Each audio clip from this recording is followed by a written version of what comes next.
Aljamain Sterling is not the most beloved fighter in the UFC.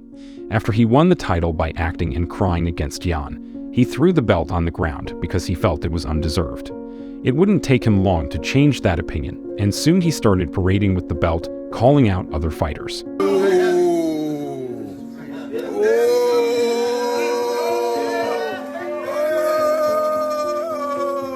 After Jan beat Corey in an interim title match because Aljamain was out due to his neck injury, a second fight between Jan and Sterling was scheduled. Considering Jan was absolutely dominating Aljo before the illegal knee, everyone thought that this was an easy match for the Russian. Turns out, it wasn't. It was a much closer fight, with Aljo using his grappling to control Jan's back for 2 rounds, bringing him a split decision win. Many people thought Jan did enough to beat Sterling, but it was a razor-close fight. Either fighter could have gotten the nod. Sterling later defended the belt against TJ, but Dillashaw was fighting with an injured shoulder, which popped out at the beginning of the match. TJ Dillashaw had his shoulder go out 30 seconds into a match. In front of the world against the champion. That is a nightmare. So, now we have a champion that won his title by way of disqualification, a champion that defended that same title by winning a razor-close decision and finishing an injured TJ Dillashaw. You could say he had his fair share of luck just to get to this point, but at the end of the day, he did his job. He did everything he could to reach the top, and now he's doing everything he can to stay there. The question is, how long will he be able to retain his championship? Henry, you should know exactly what I'm talking about. You've been through these 5-round camps, but you've been on the sidelines for 2.5 years. So I have no problem fighting you, Henry. I just want the biggest fight. And if that's you, then step up to the plate. If you want to wait for the boy, you can wait. If not, go take another fight and kick rocks. His next fight is a scheduled bout against the former flyweight and bantamweight champion Henry Cejudo. I'm really excited about Aljamain and Henry. Yeah, that's super exciting too. I know. Henry is one of the greatest fighters we ever saw. Becoming an Olympic wrestling champion to then being a simultaneous 2-division champ in the biggest mixed martial arts organization in the world is a feat that most likely won't be done ever again. Or at least not very soon. He's a winner, and unlike Aljo, his wins are absolutely legitimate. However, there is one problem. He didn't fight for 3 years, and even though ring rust is a real thing, I don't think it applies to fighters such as Henry. Take Jon Jones as an example. Just like Henry, his last fight was 3 years ago before fighting Ciryl Gane. He made it look easy, finishing Gane in the first round, just as if he never left. Say if Gane's got it done, it would be fucking shocking, but the way he did it, easily, that was shocking. So, yeah. You can also take a look at George St. Pierre's comeback when he won the middleweight title against Michael Bisping after a 4-year layoff. Both Jon and George looked absolutely amazing in their comeback fights, but they are Jon Jones and George St. Pierre. They are not normal human beings, even in the UFC world. But guess what? Neither is Henry. He belongs with them. One thing that could massively have an impact on the outcome of this fight is Henry's training regime. Yes, he gained some weight following his retirement, but it's not like he stopped training. Over the last few years, he has been training with elite fighters from Jon Jones to Demetrius Johnson. He has been active in the gym, and that's not a surprise. Fighting is his life, so you know that man is not slacking when it comes to training.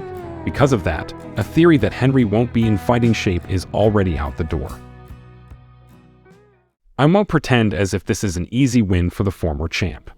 It's not. Sterling is a dangerous opponent. Just look what he did to Jan in their second fight. Jan gave him a little bit of space, and Sterling used that space to get Jan's back. Twice. He's a wizard on the ground, but Henry is one of the best wrestlers in the organization's history, and his scrambling abilities could keep him safe from Aljo's backpacking techniques. On the feet, Henry is levels above. I truly mean that. He's fast, explosive, strong, technically sound, very smart, and durable. It's almost unfair that an Olympic wrestling champion is so good at striking. Based on all I said, I'm making it seem as if Sterling has absolutely no chance here, but that's not the case. I do think that Cejudo is stylistically a bad matchup for the champion, but Henry is 36 years old. So Aljo is 3 years younger, and being one of the biggest bantamweights in the division, size is a big advantage for the champ. An interesting stat has surfaced last month. The stat explains that the fighters aged 35 or older, fighting in divisions below middleweight, have a record of 2 wins and 28 losses. That's actually crazy. Now, it would be stupid to predict a fight based on a statistic, but it's hard to ignore those kinds of numbers. It's obvious that the age of a fighter is much more meaningful in lower divisions than it is for the bigger guys, which makes sense, especially in the flyweight and bantamweight divisions where speed and reflexes are one of the most important factors in winning a match. That's where I see Aljo shining. He's younger, bigger, and more active, and if he plays it smart, he could use all that to maximize his chances of winning. However, Aljo will want to take this fight to the ground. He's going up against Henry Cejudo, and his biggest chance for victory is by taking the fight to the ground. As of now, the bookmakers are seeing this as a 50-50 fight. Based on everything I said, I have to give Henry the advantage. I just don't see him losing, even with the ring rust, even with 36 years on his shoulders, and even with the size disadvantage. It's hard to picture him losing to Aljamain Sterling. Henry winning would also be good for future matchups, as he's been talking about going up to the featherweight division to challenge Alexander Volkanovski. You know, to go up to 145 pounds, beat Alexander Volkanovski, which a lot of you guys are so impressed that he had an awesome performance against Islam. Styles make fights, and I do believe I'd be extremely problematic for him, and I do believe that I could stop him. For once, Volk would finally be the taller man in that octagon. And also, Henry could become the first fighter in UFC's history to be a triple division champion.